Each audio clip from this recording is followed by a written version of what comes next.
तो आज की वीडियो को स्टार्ट करने से पहले मैं आपसे कहूंगा कि इससे पहले हमने चेंज ऑफ स्टेट की वीडियो की है, आप उस वीडियो को लाजमी देखिएगा। मैं डिस्क्रिप्शन में उसका लिंक भी दूंगा, क्योंकि उस वीडियो के अंदर हमने सॉलिड जो है उसको लिक्विड में चेंज होते हुए दिखाया है और लिक्विड को फिर आगे वेपराइज यानी वेपर स्टेट में जाते हुए दिखाया है। और उस वीडियो के अंदर हमने जो ग्राफ दिखाया था तो वो बाकायदा हमने प्रैक्टिकली यानी कि एक्टिविटी को परफॉर्म करके आपको दिखाया था, तो इसलिए आपने उस वीडियो को लाजमी देखना है। मैं डिस्क्रिप्शन में उसका लिंक भी दूंगा और यहाँ पे आई का निशान भी आ रहा होगा, तो जिससे आप उस वीडियो को देख सकते हैं। तो स्टार्ट करते हैं। आज का हमारा जो टॉपिक है वो है लेटेंट हीट ऑफ फ्यूजन। सबसे पहले हम समझते हैं कि लेटेंट हीट ऑफ फ्यूजन होती क्या है। तो लेटेंट का मतलब जो है हिडन होता है, यानी छुपी हुई। हीट हरारत को कहते हैं। Heat is the form of energy which transfer from one place to another place due to temperature difference. Heat एक जगह से दूसरी जगह ट्रांसफर होती है ड्यू टू टेम्परेचर डिफरेंस। तो heat is the energy, heat energy है। फ्यूजन, फ्यूजन कहते हैं फ्यूज होना, यानी पगलाव, पिघलना। या आप ऐसे भी कर सकते हैं कि अगर हमारे पास दो चीजें हैं यानी सॉलिड और लिक्विड है, तो सॉलिड को अगर आपके पास आइस है तो उसको आप वाटर के अंदर डाल दो तो वो क्या हो रहा है, वो फ्यूज हो रहा है। तो इस तरह से हम कह सकते हैं कि फ्यूजन जो है इसको हम बोलते हैं कि पगलाव, और लेटेंट हीट ऑफ फ्यूजन को बोलेंगे पगलाव की हरारत मख्फी। लेटेंट कहते हैं छुपी हुई, हिडन। तो जो छुपी हुई हरारत है उसका भी हम आपको बताते हैं कि वो क्या होती है। तो लेटेंट हीट ऑफ फ्यूजन को स्टार्ट करते हैं। तो मेल्टिंग और फ्यूजन सबसे पहले इसमें डिस्कस करते हैं कि मेल्टिंग और फ्यूजन क्या होता है। When substance change from solid to liquid state by adding heat, this process is called melting और फ्यूजन। देखिए हमारे पास आइस है, अगर ये मेरे पास एक कंटेनर है और इसके अंदर मैंने इतनी आइस डाली हुई है और इसके नीचे मैं कोई बर्नर लगाता हूं, इसको हीट अप करता हूं, तो अब ये आइस जो होगी वो किस में जाएगी, आइस जो है वो लिक्विड में जाएगी। तो आइस का लिक्विड में जाना, तो ये क्या है कि when a substance change from solid to liquid state by adding heat, हमने हीट इसके अंदर ऐड की है, this process is called melting. तो ये पॉइंट हम कहते हैं इसको कि मेल्टिंग है या इसका फ्यूजन है। यानी चीज जो है वो मेल्ट हो गई है, पिघल गई है, यानी बर्फ जो है वो पानी में तब्दील हो गई है। अब हम देखते हैं कि फ्यूजन पॉइंट और मेल्टिंग पॉइंट बेसिकली होते गए हैं कि फ्यूजन पॉइंट, यहां पे हमने आपको बताया कि फ्यूजन क्या है, मेल्टिंग क्या है। अब हम आपको बताते हैं कि फ्यूजन पॉइंट और मेल्टिंग पॉइंट जो वो क्या होते हैं। The temperature at which a solid starts melting is called its melting और फ्यूजन पॉइंट। वो पॉइंट, वो टेम्परेचर जिस पे सॉलिड जो होगा वो स्टार्ट हो जाएगा मेल्ट होना, तो उसको बोलें कि ये इसका मेल्टिंग पॉइंट है या इसका फ्यूजन पॉइंट है। अब यहां पे जो हमारे पास लेटेंट हीट ऑफ फ्यूजन में हमने बताया था, तो लेटेंट में मैंने यहां पे एक वर्ड यूज किया था। लेटेंट मतलब हम लेते हैं मख्फी, हिडन। तो यहां पे हिडन कौन सी चीज है, वो टेम्परेचर हिडन है। टेम्परेचर क्या है, इसमें हिडन होता है। ग्राफिकली भी इसको वीडियो में आगे चल के आपको बताते हैं।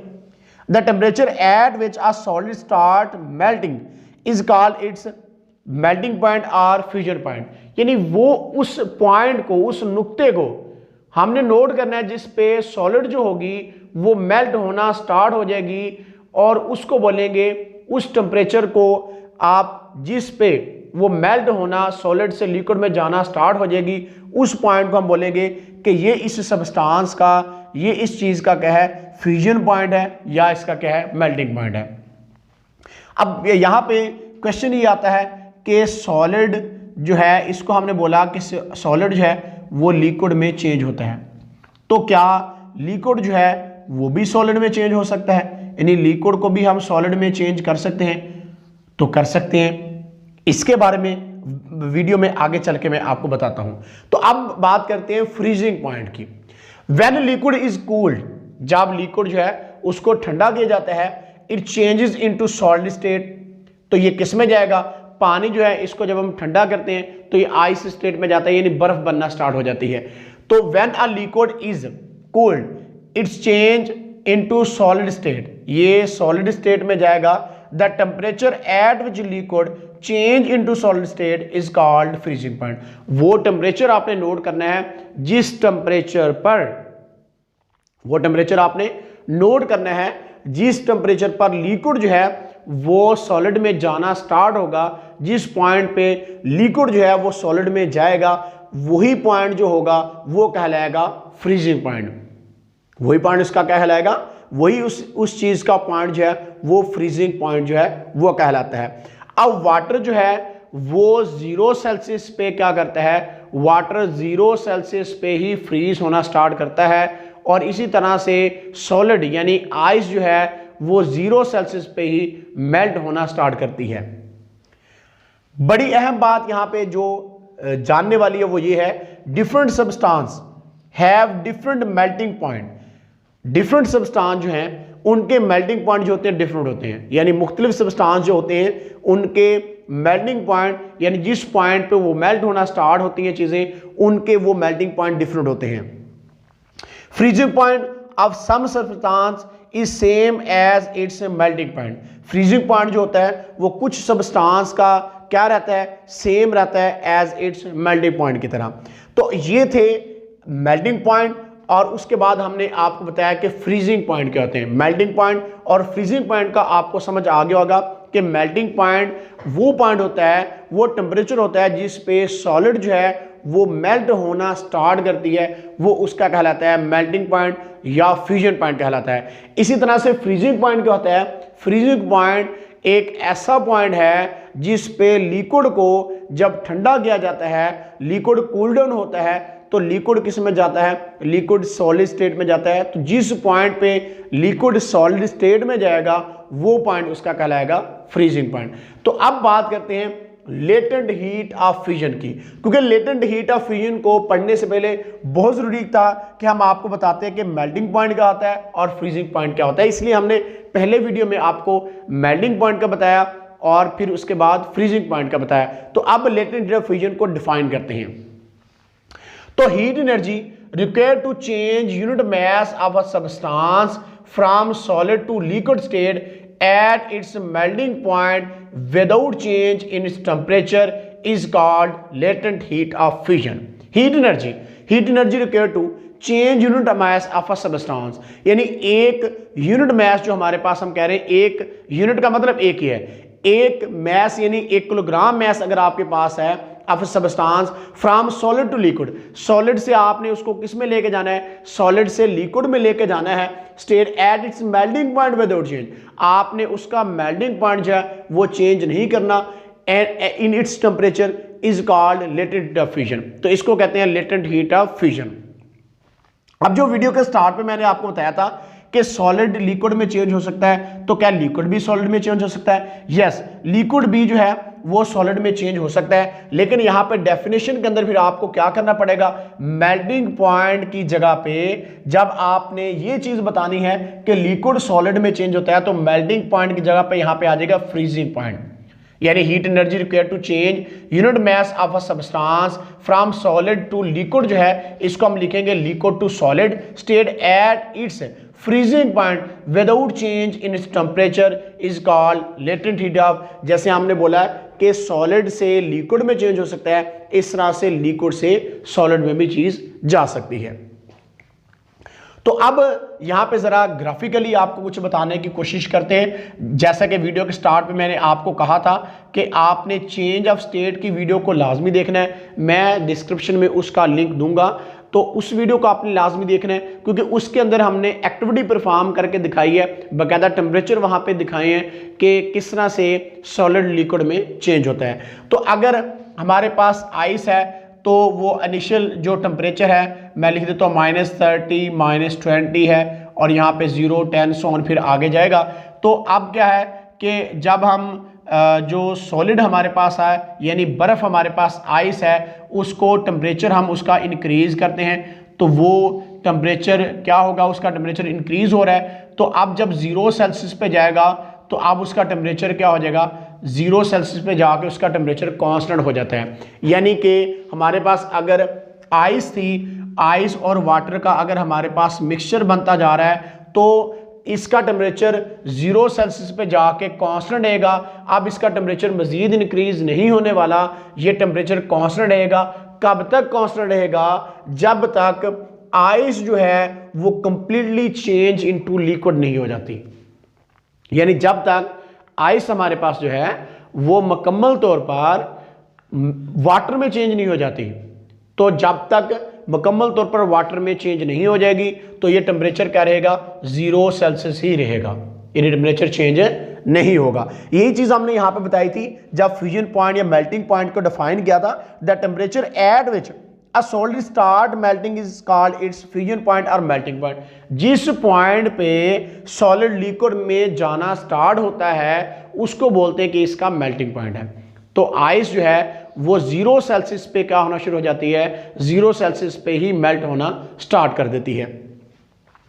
तो अब मैं यहां पे बात ये कर रहा था कि हम जो इसको हीट एनर्जी रिक्वायर्ड होगी, हीट एनर्जी रिक्वायर्ड जो इसको चाहिए, heat energy required to change unit mass of substance, कि 1 किलोग्राम मास को जो हीट एनर्जी रिक्वायर्ड होगी from solid to liquid state में at its melting point without change. तो मेल्टिंग पॉइंट मैंने बोला कि आइस 0 सेल्सियस पे मेल्ट होना स्टार्ट करती है, तो मेल्टिंग पॉइंट अब चेंज नहीं होगा। कब तक चेंज नहीं होगा? जब तक ये आइस कंप्लीटली इनटू लिक्विड में नहीं चली जाती। तो इसका मेल्टिंग पॉइंट क्या रहेगा? यही रहेगा। यानी इनिशियली टेम्परेचर देखें अगर आइस का तो -30 था, फिर टेम्परेचर इंक्रीज हुआ -20 हुआ, उसके बाद जब 0 हुआ तो अब टेम्परेचर क्या हो गया? यहाँ पे टेम्परेचर यहाँ पे कांस्टेंट हो गया, यानी टेम्परेचर यहाँ पे मैं लिख सकता हूँ टेम्परेचर यहाँ पे कांस्टेंट रहा। तो जब टेम्परेचर यहाँ पे कांस्टेंट रहा तो अब यहाँ पे क्या था? वाटर और आइस का मिक्सचर हमारे पास था, यानी आइस भी अंदर थी, वाटर जो बन रहा था, यानी आइस जब मेल्ट हो रही थी तो उसका मिक्सचर बन गया। तो अब मुकम्मल तौर पर आइस लिक्विड में जाएगी तो तभी जब ice completely change into liquid हो जाएगी तो देन इसका टेम्परेचर क्या करना शुरू हो जाएगा? इसका टेम्परेचर इंक्रीज करना शुरू हो जाता है। अब इसका टेम्परेचर इंक्रीज करेगा और कब तक इंक्रीज करता रहेगा? जब ये 100 सेल्सियस पे जाएगा तो तब ये क्या हो जाएगा? वाटर जो है वो 100 सेल्सियस पे क्या होता है? 100 सेल्सियस पे बॉयल होना स्टार्ट करता है। 100 सेल्सियस पे वाटर क्या करेगा? बॉयल होना स्टार्ट करता है। तो 100 सेल्सियस पे जब वाटर बॉयल होगा तो वेपोराइजेशन होना शुरू हो जाएगी और उसका टेम्परेचर 100 सेल्सियस ही रहेगा। कब तक? जब तक वाटर कंप्लीटली इनटू जो है वो स्टीम में नहीं चला जाता, वेपर्स में नहीं बन के चला जाता, तब तक उसका टेम्परेचर 100 सेल्सियस ही रहेगा। यानी यहाँ पे भी टेम्परेचर कांस्टेंट रहा, उसके बाद यहाँ पे टेम्परेचर में इंक्रीज हुआ और यहाँ पे जाकर फिर टेम्परेचर क्या रहा? कांस्टेंट है। पर इसके बारे में मजीद नेक्स्ट वीडियोस हमारी आएंगी, उसमें आपको बताएंगे। तो हम बात ये कर रहे थे heat energy required to change unit mass of substance from solid to liquid state at its melting point without change in its temperature is called latent heat of fusion. यानी कि मेल्टिंग पॉइंट चेंज नहीं होगा, ice completely liquid में जाएगी। Mathematically इसको कैसे लिखते हैं? मैथमेटिकली हम लिखते हैं कि लेटेंट हीट ऑफ फ्यूजन हमारे पास इज इक्वल टू होगी delta Q F divide by M, यानी heat energy delta Q F जो है हीट एनर्जी जो हम उसको रिक्वायर थी वो हीट एनर्जी हमने उसको दी, तो डेल्टा क्यू एफ यानी वो एस हम हीट उसके अंदर ऐड कर रहे थे तो इसलिए हमने डेल्टा क्यू एफ लिखा। यूनिट मास हमने लिखा एम उसका यूनिट मास है, तो डेल्टा क्यू एफ भी आप यहां से फाइंड आउट कर सकते हैं कि हीट एनर्जी कितनी रिक्वायर है, और इसके लिए हमें निकालना पड़ेगा डेल्टा क्यू एफ इस साइड पर रहेगा, एम इधर डिवाइड इधर जाके मल्टीप्लाई होगा, तो delta Q F is equal to mass multiply latent heat of fusion आ जाएगी। तो लेटेंट हीट ऑफ फ्यूजन जो है इसको हम फाइंड कर सकते हैं by this formula delta Q F by M से, और डेल्टा क्यू एफ फाइंड कर सकते हैं एम मल्टीप्लाई एच एफ से। तो latent heat of fusion, latent heat of fusion of ice जो है वो कितनी होती है? Ice change at 0 Celsius into water. Ice क्या होगी? जैसे मैं पहले बता रहा था कि आइस 0 सेल्सियस पे किस में चेंज हो जाएगी? वाटर में चेंज हो जाएगी। Latent heat of fusion of ice is 3.36 multiply 10⁵ जॉल पर केजी। यानी अगर 1 किलोग्राम आपके पास आइस है तो उसको सॉलिड से लिक्विड में जाने के लिए कितनी latent heat of fusion of ice जो हम बता रहे हैं कि उसको कितनी हीट चाहिए होगी? 3.36 मल्टीप्लाई 10⁵, यानी यहां से लेकर इस पॉइंट से लेकर -30 सेल्सियस से लेकर आपको यहां तक, यानी इस पॉइंट से लेकर यहां तक कितनी हीट उसको चाहिए होगी? 3.36 मल्टीप्लाई 10⁻⁵ जॉल पर केजी, यानी 1 किलोग्राम के लिए अगर आप इतनी उसको हीट दोगे तो फिर हम बोलेंगे कि latent heat of fusion of ice जो है, यानी आइस जो है वो कंप्लीटली फिर वाटर में चली जाएगी। This heat is required to melt 1 kg of ice into water at 0 Celsius. 0 Celsius पे ही आइस वाटर में चली जाएगी जब उसको 3.36 मल्टीप्लाई 10⁻⁵ जॉल आप पर केजी जो है वो उसको हीट दे रहे हैं, यानी इधर से लेकर इस पॉइंट तक, इधर इस जगह से यानी -30 से लेकर यहां तक आपको 3.36 मल्टीप्लाई 10⁻⁵ जॉल जो है पर KG of ice into water, अगर आपने इसको चेंज करना है तो इतनी हीट चाहिए होगी। इसी तरह से अगर आपने लिक्विड से सॉलिड में लेके आना है तो फिर से आपको क्या करना पड़ेगा, आपको इतनी 3.36 मल्टीप्लाई 10⁻⁵ जॉल पर केजी आपको उसको यानी कि कूल डाउन करने के लिए, ठंडा करने के लिए, लिक्विड को सॉलिड में ले जाने के लिए हमें इतनी ही एनर्जी चाहिए होगी। तो इस तरह से हमने देखा है कि लेटेंट हीट ऑफ फ्यूजन जो है बेसिकली हम बड़ी आसानी के साथ फाइंड कर सकते हैं कि अगर हम सिंपली बात करें तो सिंपली हमारे पास जो है लेटेंट हीट ऑफ फ्यूजन जो होती है HF is equal to delta QF/m है, यानी per unit mess 1 kilogram mess के लिए जितनी चाहिए होगी, तो इसलिए इसको specific latent heat of fusion भी हम बोल सकते हैं, क्योंकि स्पेसिफिक कर दिया हमने, जो सब्सटेंस हमारे पास 1 kg हमने कर दिया है। तो लेटेंट हीट ऑफ फ्यूजन जो है डेल्टा QF/m हमारे पास जो आता है, यानी 1 किलोग्राम मैस के लिए आइस को अगर आपने सॉलिड से लिक्विड में लेके जाना है तो आपको 3.36 मल्टीप्लाई 10⁻⁵ जॉल जो है वो आपको हीट जो है वो देनी पड़ेगी, यानी इतनी हीट एनर्जी हमें रिक्वायर्ड होगी। तो इस तरह से हमने ग्राफिकली भी इस चीज़ को देखा है। मजीद ग्राफ के बारे में आप स्टेट ऑफ चेंज की वीडियो को लाजमी देखिएगा, उसमें भी आपके बहुत से कंसेप्ट जो है वो क्लियर होंगे। तो ये लेटेंट ऑफ फ्यूजन था हमारा टॉपिक, जिसमें हमने आपको सबसे पहले बताया कि मेल्टिंग पॉइंट या फ्यूजन पॉइंट क्या होता है। इसके बाद हमने आपको फ्रीजिंग पॉइंट के बारे में बताया कि फ्रीजिंग पॉइंट क्या होता है, और उसके बाद हमने आपको मैथमेटिकली इसकी फॉर्म जो है वो दिखाई है कि क्या है, और latent heat of fusion of ice कितनी है वो भी हमने आपको दिखाई है। तो अब इसमें बड़ी अहम बात याद रखने वाली ये है कि 0 सेल्सियस पे ही आइस जो है वो फ्रीज होना स्टार्ट करती है। 0 सेल्सियस पे ही आइस फ्रीज होना, यानी आप ये कह लो कि लिक्विड, सॉरी आइस में बोल गया यहाँ पे, लिक्विड 0 सेल्सियस पे ही फ्रीज होता है, और इसी तरह से आइस जो है वो 0 सेल्सियस पे ही मेल्ट होना स्टार्ट करती है। आइस का टेम्परेचर जो है वो, यानी अगर आप आइस को हीट अप कर रहे हो, उसको लिक्विड में लेके जाना है, यानी सॉलिड आइस जो है इसको लिक्विड में लेके जाना है, तो 0 सेल्सियस टेम्परेचर ही रहेगा जब तक आइस कंप्लीटली वाटर में नहीं चली जाती। इसी तरह से लिक्विड जब तक कंप्लीटली सॉलिड में नहीं जाएगा तो वो तब तक उसका टेम्परेचर 0 सेल्सियस ही रहेगा। ये फ्रीजिंग पॉइंट की हम बात कर रहे हैं। तो इस तरह से आज का जो हमारा topic latent heat of fusion था वो कंप्लीट हुआ। तो आज के लिए इतने, फिर मिलेंगे इंशाल्लाह, तब तक अल्लाह हाफिज़।